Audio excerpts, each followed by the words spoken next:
আমি আসছি রাহাত হচ্ছে ফাত আলী খান ওনারটা উপভোগ করার জন্য, গান শোনার জন্য। আমি মেইন হচ্ছে ওনার গান আমার অনেক ভালো লাগে। আড়াইটাই খোলার কথা, এখনো গেট খোলে না। আমরা শুনলাম স্ক্যানার মেশিনটা নাকি নষ্ট হয়ে আছে।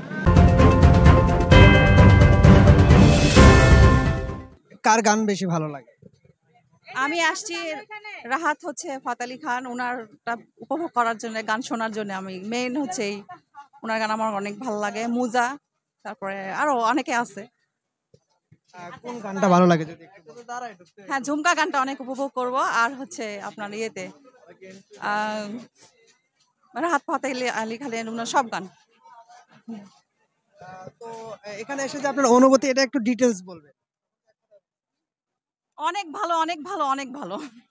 আমরা খুব আশা করছি যে বিসিবি আসলে এই বিষয়টা অনেক আগে থেকে দেখা উচিত। মানুষ যদি আসলে আপনি দীর্ঘ রাস্তা কিন্তু মানুষকে হাঁটতে হচ্ছে, মানে যানবাহন থেকে নামাই দেওয়া হচ্ছে অনেক দূর থেকে।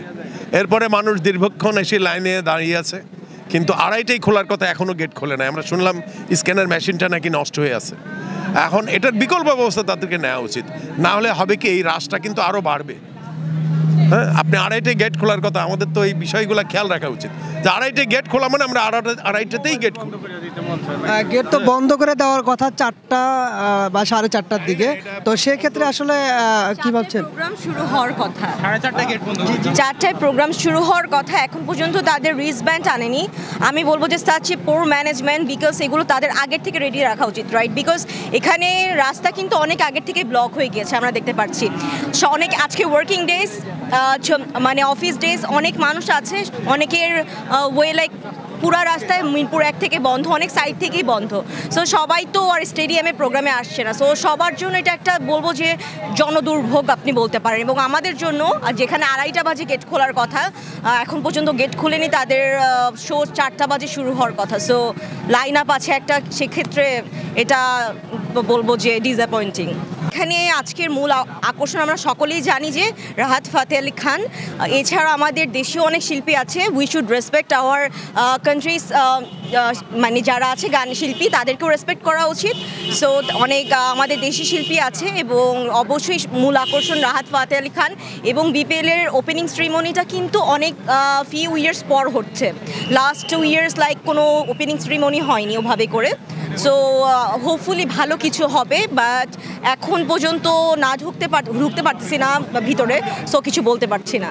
বিপিএল নিয়ে যদি একটা প্রশ্ন করি, এবার বিপিএলে আসলে বিভিন্ন চমক রেখেছে বিসিবি।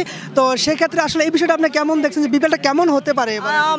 অবশ্যই BPL is like a festive for me, because এখানে হচ্ছে থ্রু ক্রিকেট আমাদের দেশটাকে রিপ্রেজেন্ট করা হয়। অ্যান্ড এখানে অনেক ফরেন প্লেয়াররা আসবে, এবং থ্রু বিপিএল আমরা কিন্তু অনেক নিউ প্লেয়ার দেখতে পারি, অনেক নিউ প্লেয়ার বের হয়ে আসে, তাদের খেলা দেখতে পারি, তারা সুযোগ পায় বাংলাদেশ প্রিমিয়ার লিগের মাধ্যমে। সো যখন আমাদের লোকাল প্লেয়াররা ভালো করে, তখন খুবই ভালো লাগে, কারণ ফরেন প্লেয়াররা আসে। অবশ্যই আমি যে টিম করব, সে টিম জিতলে আমার এন্ড অফ দ্য ডে ভালো লাগবে, বাট অবশ্যই আমি চাবো যে আমাদের প্রত্যেকটা টিমে যেন লোকাল প্লেয়াররা খুব ভালো করে, এবং ভালো কিছু প্লেয়ার আমরা খুঁজে পাই দেশের জন্য। Favourite player? আমার ফেভারিট প্লেয়ার অনেকজনই। আসলে আমি দেশকে রেসপেক্ট করি, সো স্পেসিফিকভাবে এভাবে সব একজনকে মেনশন করে বলতে পারবো না, অনেকেই আছে।